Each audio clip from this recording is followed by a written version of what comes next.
Welcome back to the Prepared Paralegal. This episode is entitled Recruiters versus Personnel Agencies and is in accordance with our Prepared series, helping you become better prepared in the workplace. Today we will discuss the differences between recruiters that work for a recruiting company and agents who perform work with personnel agencies. Remember that this information is based on our personal experiences from our own paralegals and legal assistants and should be taken as opinion. So you should use your own judgment in determining if you want to work with these type of organizations. First up are recruiters. Recruiters are typically people who have been hired to go out and find bodies to fill positions. Law firms, small and large companies and corporations, and others contract with these companies to find employees for their open positions and are considered a client of the recruiting company. They come in the form of an actual company contacting you, or they can be online job bots, which have algorithms set up to search for potential marks. Don't succumb to these online tactics if at all possible. They are similar to telemarketers, and before you know it, you can be in some real trouble.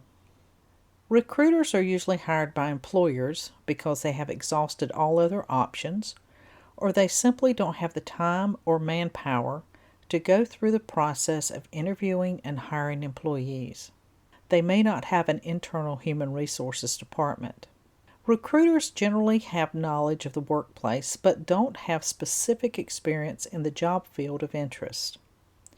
Now, for some people, this can work in your favor.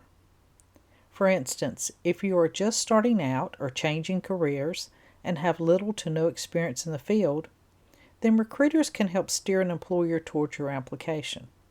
However, in our experience, most recruiters we have dealt with have absolutely no knowledge of what a paralegal actually does in the workplace.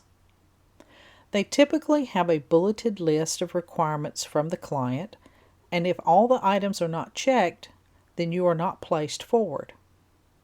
It doesn't matter if you have that experience in a previous position that would be easily transferable. Recruiters are all about the number of applicants put forward to the employer client.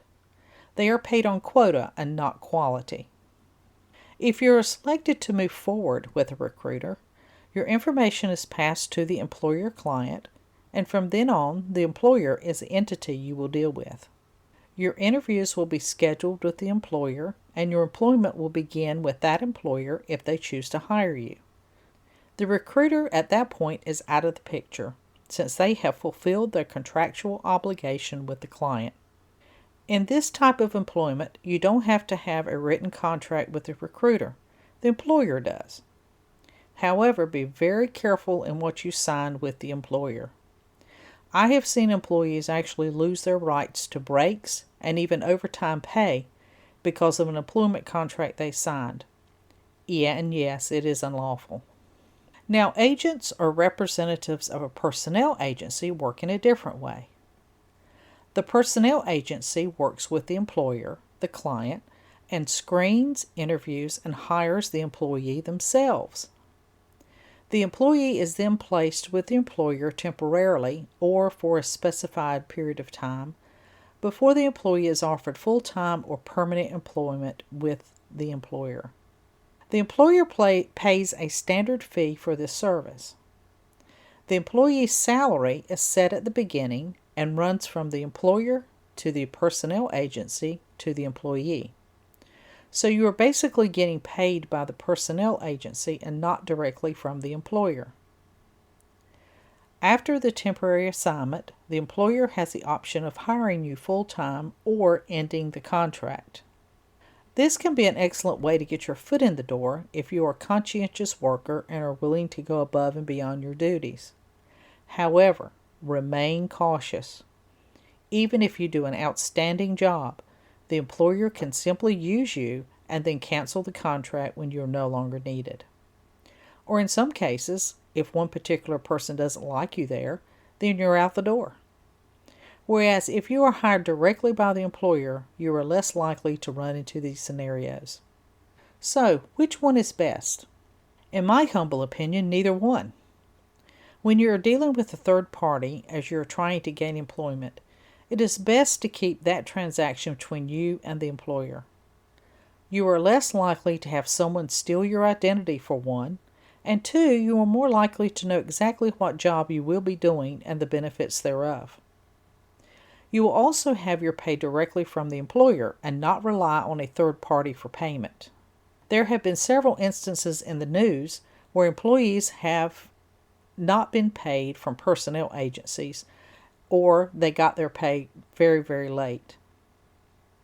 Therefore, the employee has little recourse with the actual employer they are working for. No matter which route you take, guys, again, be very careful when signing employment contracts. Take the time, even if it's uncomfortable to sit there across from the agent, employer, or recruiter, to actually read the contract.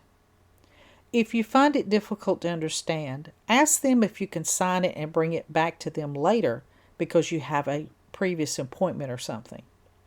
This will give you time to thoroughly read it or have someone you trust read it and know exactly what you're getting yourself into. If they are not hiding anything within the contract, then they should have no problem. I hope this helps clear up some of the differences between personnel agencies and recruiting companies. As always, if you have any questions or comments, go to our website and email your thoughts. Thanks again for listening to The Prepared Paralegal, where we always remind you to continue to learn and grow.